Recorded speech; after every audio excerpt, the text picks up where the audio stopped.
Screen presenting jail break. ये कहानी सच्ची घटना पर आधारित है।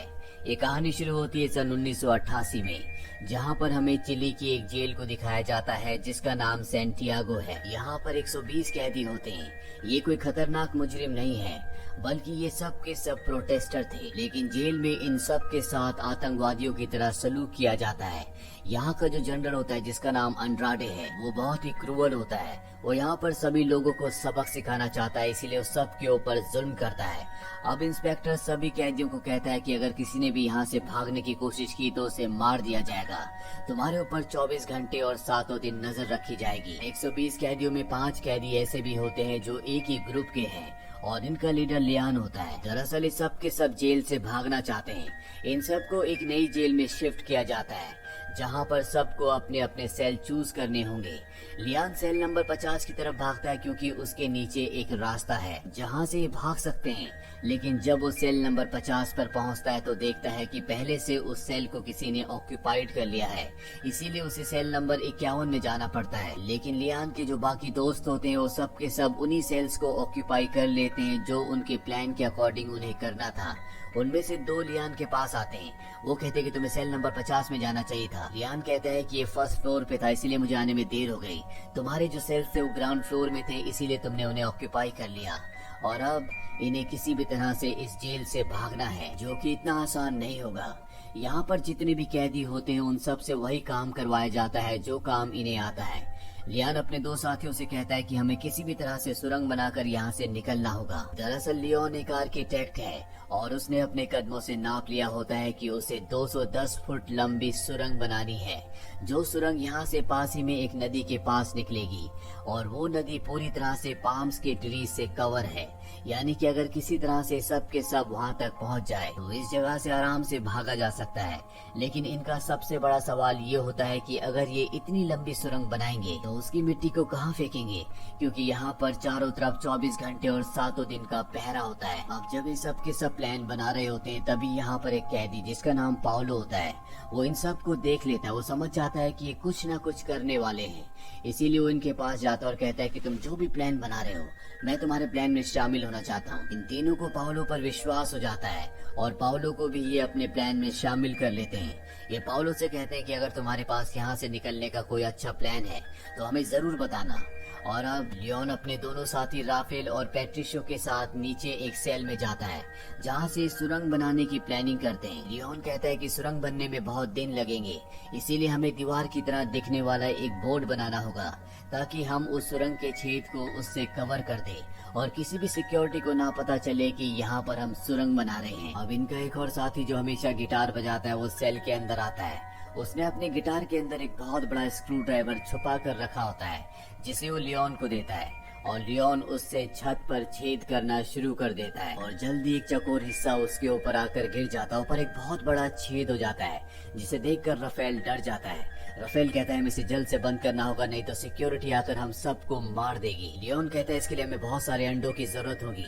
ये हिस्सा जो टूट चुका है इसको हम बारीक पीस कर इसमें अंडे मिलाएंगे जिससे हम एक प्लास्टर बना देंगे। और अब ये सब के सब अपने काम में जुट जाते हैं। वही इनका वो साथी जो बाहर गिटार बजा रहा होता है ताकि सबका ध्यान अपनी तरफ डाइवर्ट कर सके, वो अपनी गिटार में वो धुन बजाना शुरू कर देता है जो खतरे की होती है, यानी कि यहाँ पर सिक्योरिटी आने वाली है।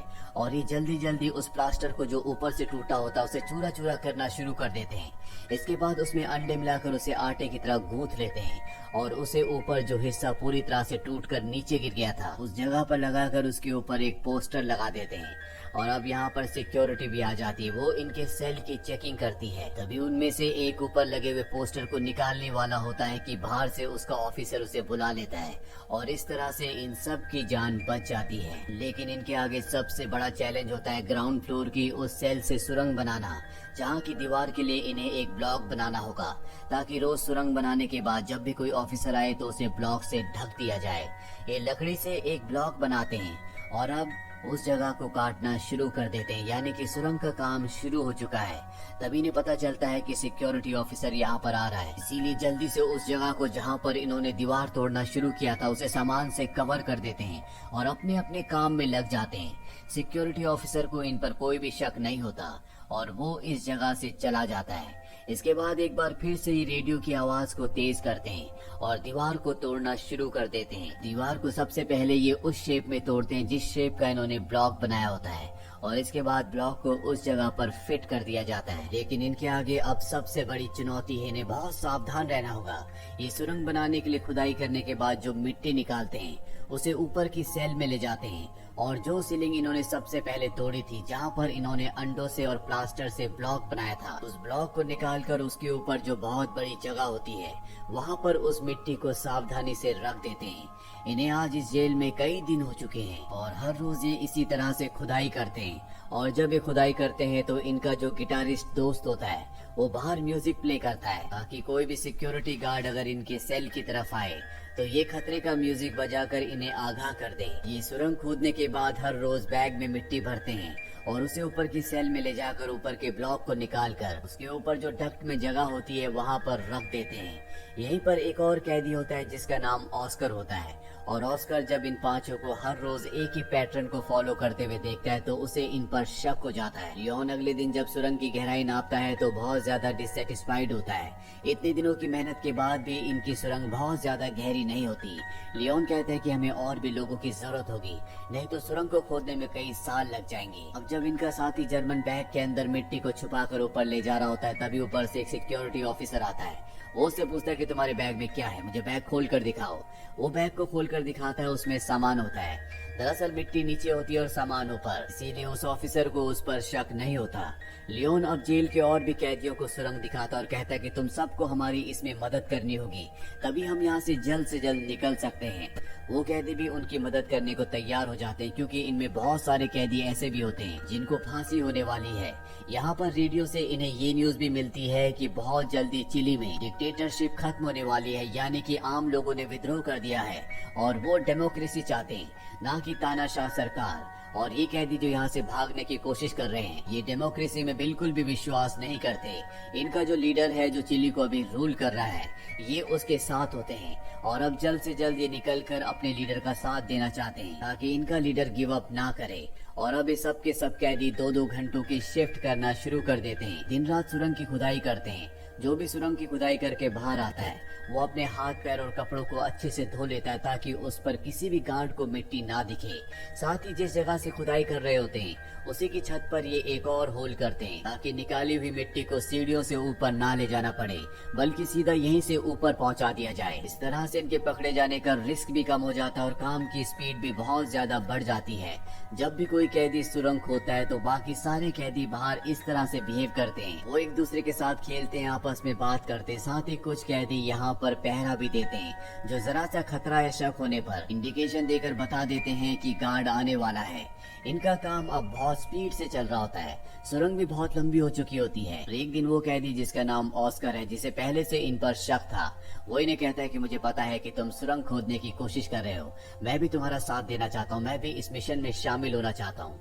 ऑस्कर को भी ये अपने साथ शामिल कर लेते हैं लेकिन लियोन कहता है कि हमें किसी भी कीमत पर यहाँ से निकलने के लिए बाहर से मदद की जरूरत होगी। बिना बाहर की मदद से हम यहाँ से किसी भी कीमत पर नहीं निकल सकते। वो राफेल से कहता है कि हम तुम्हारी पत्नी पर विश्वास कर सकते हैं, तुम्हें उससे मदद मांगनी होगी। राफेल इस बात के लिए मान जाता है। आज इन्हें जेल में पूरे 182 दिन हो चुके हैं, जिसके बाद जेल के सभी कैदियों के रिलेटिव्स उनसे मिलने के लिए आते हैं। यहाँ पर राफेल की पत्नी भी आती है। राफेल उसे अपना पूरा प्लान बताता और कहता है कि जो हमारी पार्टी है तुम उनसे जाकर मदद मांगो, हमें उनकी मदद की जरूरत है। उसकी पत्नी सोचते हुए यहाँ से चली जाती है और इसी तरह से कुछ और दिन बीत जाते हैं। आज इन्हें यहाँ पर सुरंग खोदते हुए 200 से भी ज्यादा दिन हो चुके हैं और एक दिन इनका वो साथी जो हमेशा गिटार बजाया करता था, जब वो अंदर सुरंग खोद रहा होता है तभी यहाँ पर सिक्योरिटी की पूरी टीम आ जाती है। दरअसल अब वो सबके सेल को चेक करना चाहते हैं। लियोन भागकर उस सेल में जाता है जहाँ पर सुरंग का काम चल रहा होता है। वो सबको आगाह कर देता है लेकिन ये मुमकिन नहीं है कि इतनी जल्दी ये सब कुछ पहले की तरह सामान्य कर दें। इसीलिए राफेल सिक्योरिटी के सामने आ जाता है और वो इनके ऑफिसर के ऊपर हमला कर देता है, जिसके बाद बाकी कैदी भी सिक्योरिटी के ऊपर हमला कर देते हैं। सिक्योरिटी सब कैदियों को बहुत बुरी तरह से मारती है, लेकिन अब लियोन को और बाकी सभी साथियों को वक्त मिल गया होता है। वो हर एक चीज को पूरी तरह से सामान्य कर देते हैं। और जब वो बाहर आते हैं तो देखते हैं कि उन सभी कैदियों को जिन्होंने सिक्योरिटी के ऊपर हमला किया था, एंड्राडे ने बाहर धूप में कपड़े उतार कर खड़ा कर रखा होता है। एंड्राडे यहाँ का जनरल है जो कि बहुत ही खतरनाक है। उसे कहीं ना कहीं हमेशा शक रहता है कि कैदी कुछ न कुछ करने की कोशिश करेंगी, लेकिन राफेल की बहादुरी और चतुराई से इस बार उसने अपने साथियों को बचा लिया। वही राफेल की पत्नी को दिखाया जाता है जो उस ग्रुप के पास जाती है जिनके लिए राफेल काम करता है। वो राफेल का आइडिया उन्हें बताती है और कहती है कि उन्हें तुम्हारी मदद की जरूरत है, लेकिन वो लोग कहते हैं कि फिलहाल हम उनकी मदद नहीं कर सकते। इसीलिए राफेल के पिता के पास जाती है जो चर्च में पादरी होते हैं। वो उन्हें बताती है कि जेल में राफेल, लियोन और उसके कुछ साथी सुरंग बना रहे हैं, उन्हें हमारी मदद की जरूरत है। इसके बाद ये एक और आदमी से मिलते हैं जो पिछले ऑपरेशन में राफेल के साथ था। वो कहता है कि मैं कुछ ऐसे लोगों को जानता हूँ जो उनकी मदद कर सकते हैं, और अब ये सब के सब उनकी मदद करने के लिए तैयार हो जाते हैं। वही जेल में कैदियों को दिखाया जाता है जिन्हें 2-2 घंटों की शिफ्ट में जेल में सुरंग को खोदते खोदते 392 दिन हो चुके हैं। सुरंग बहुत ज्यादा लंबी हो चुकी है, इसीलिए जो कैदी सुरंग खोद रहा होता है वो बेहोश हो जाता है, क्योंकि इतनी गहराई में ऑक्सीजन की कमी होती है।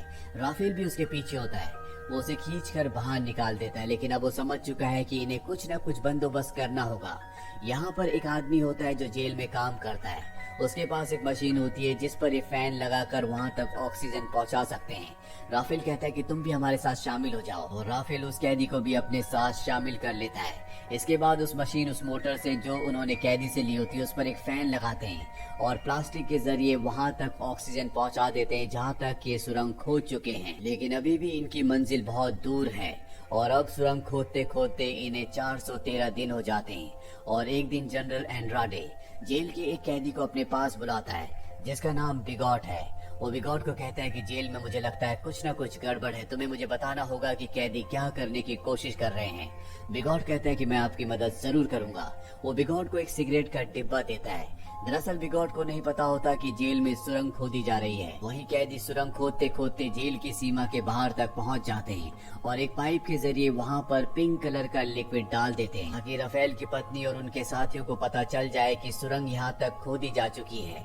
अगले दिन राफेल के पिता जेल में उससे मिलने के लिए आते हैं और उसे बताते हैं कि जहाँ तक तुमने सुरंग खोदी है अब भी तुम्हारी मंजिल वहाँ से काफी दूर है, तुम्हें 42 फीट और सुरंग को खोदना होगा। इसके बाद उसके पिता चले जाते हैं और ये एक बार फिर से सुरंग को खोदने में लग जाते हैं। और जब इन्हें 558 दिन सुरंग को खोदते खोदते हो जाते हैं तो भूकंप आता है जिससे जेल की हर एक दीवार हिल जाती है। लियोन जो बाहर होता है वो भूकंप के झटके से डर जाता है। वो जल्दी से उस सेल की तरफ भागता है क्योंकि अब भी एक कैदी सुरंग खोद रहा होता है, लेकिन किसी तरह से उस कैदी को बाहर निकाल दिया जाता है। साथ ही इन्होंने जो सुरंग खोदी होती है वो पूरी तरह से सुरक्षित होती है, भूकंप से वो ब्लॉक नहीं हुई होती, जिससे सबको बहुत रिलीफ मिलता है। अब जब इनकी सुरंग का काम पूरा होने वाला होता है तो लियोन यहीं पर एक कैदी के पास जाता है जो कि व्हील चेयर पर होता है। वो उसे कहता है कि तुम भी हमारे साथ यहाँ से चल सकते हो, लेकिन वो कैदी पहले से अपनी जिंदगी में पूरी तरह से गिव अप कर चुका है। वो जानता है कि वो चाहकर भी इतनी लंबी सुरंग को पार नहीं कर सकता। वो कहता है कि जल्द से जल्द तुम सब यहाँ से निकल जाओ, मैं तुम्हारे साथ नहीं आ सकता। वही इनका सुरंग बनाने का काम खत्म हो चुका है।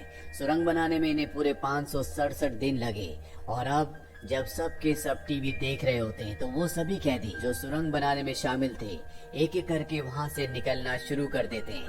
किसी को भी किसी पर कोई भी शक नहीं होता क्योंकि जो ये शो देख रहे होते हैं वो बहुत बोरिंग होता है। वही टनल के अंदर हमें 49 कैदियों को दिखाया जाता है जो एक के पीछे एक लेटे होते हैं। सबसे आगे राफेल होता है जो कि अपने साथियों का ऊपर आने का इंतजार कर रहा होता है। बिगॉट को दिखाया जाता है जो बाकी कैदियों के साथ टीवी देख रहा होता है, जो कि जनरल एंड्राडे के लिए काम करता है। वो देखता है कि राफेल के साथ बहुत सारे कैदी यहाँ पर नहीं है। उसे राफेल पे शक होता है, इसीलिए वो उसके सेल की तरफ निकल पड़ता है, लेकिन तभी उसके सामने वो कैदी आ जाता है जो व्हील चेयर पर होता है। वो उसे रोकने की कोशिश करता है, लेकिन वो किसी तरह से उस सेल में पहुंच जाता है जहाँ से सुरंग खोदी गई है। वहाँ पर सिर्फ अब ऑस्कर बचा हुआ होता है। वो पुलिस को बताना चाहता जाता है कि जेल में सुरंग है क्योंकि उसने सुरंग देख ली होती है। लेकिन ऑस्कर बिगॉट को पकड़ लेता है। इन दोनों के बीच में हाथापाई होती है। वो ऑस्कर को बुरी तरह से जख्मी कर देता है, लेकिन फिर भी ऑस्कर उसे कई पंचेस मारकर बेहोश कर देता है। लेकिन अब ऑस्कर का हाथ जख्मी हो चुका है, इसीलिए वो टनल के अंदर नहीं जा पाता। टनल के अंदर बाकी सभी कैदियों को दिखाया जाता है जो बाहर अपने साथियों के आने का इंतजार कर रहे होते हैं। और अब राफेल की पत्नी बाकी सभी लोगों के साथ यहाँ पहुँच जाती है। एक एक करके सभी को सुरंग से बाहर निकाल लिया जाता है। इनके लिए यहाँ पर कपड़े भी लाए होते हैं और साथ ही यहाँ ब्रिज के ऊपर एक बस होती है जिसमें सब के सब जाकर बैठ जाते हैं। लेकिन ऑस्कर अब भी नहीं आया होता, इसीलिए सब उसका इंतजार करते हैं। वही हमें जेल के अंदर दिखाया जाता है जहाँ पर वो कैदी जो व्हील चेयर पर होता है वो सबको बता देता है कि राफेल की सेल के अंदर एक सुरंग है, तुम वहाँ से भाग सकते हो। सबके सब उस सेल की तरफ भागना शुरू कर देते हैं जिससे सिक्योरिटी को शक हो जाता है। बहुत सारे कैदी टनल के अंदर चले जाते हैं, लेकिन सिक्योरिटी एक एक करके कई लोगों को खींच लेती है। यहाँ पर सायरन बजना भी शुरू हो जाता है और सायरन की आवाज जब बस में बैठे कैदी सुनते हैं तो तय करते हैं कि अब उन्हें यहाँ से निकलना होगा। हालांकि लियोन और राफेल का साथी जर्मन कहता है कि मैं ऑस्कर को लेने जा रहा हूँ। वो ऑस्कर को लेने के लिए सुरंग के पास चला जाता है, लेकिन अब बाकी सभी कैदी जानते हैं कि उन्हें यहाँ से जाना होगा। खतरे का सायरन बज चुका है, कभी भी सिक्योरिटी यहाँ पर आ सकती है, इसीलिए बस को स्टार्ट करके वो यहाँ से निकलने लगते हैं। लेकिन तभी पीछे से जर्मन भागते हुए आता है। वो बस में चढ़ जाता है और बताता है कि ऑस्कर सुरंग से बाहर नहीं निकला। वही ऑस्कर को दिखाया जाता है जो अब भी जेल में होता है। उसका हाथ जख्मी होता है। हाथ जख्मी होने की वजह से उस सुरंग के अंदर एंटर नहीं कर पाया था। यहाँ ऑस्कर की किस्मत ने उसका साथ नहीं दिया होता। हालांकि जेल की सुरंग से अब और भी कई कैदी बाहर निकल जाते हैं। वही वो कैदी जो बस में यहाँ से निकल चुके हैं उन सबको नकली आईडीज और पैसे दिए जाते हैं, जिसके बाद 3-3 के ग्रुप्स में सबको अलग अलग जगह छोड़ दिया जाता है। और इस तरह से सब के सब कैदी जिन्होंने कई महीनों तक सुरंग खोदी कैद से आजाद हो जाते हैं। ये इतिहास की एक सच्ची घटना थी जिसमें एक ही बार में 49 लोग जेल से भागे थे। 50वां ऑस्कर था जो कभी जेल से नहीं भाग पाया। इसी के साथ ये सच्ची कहानी यहीं पर खत्म हो जाती है।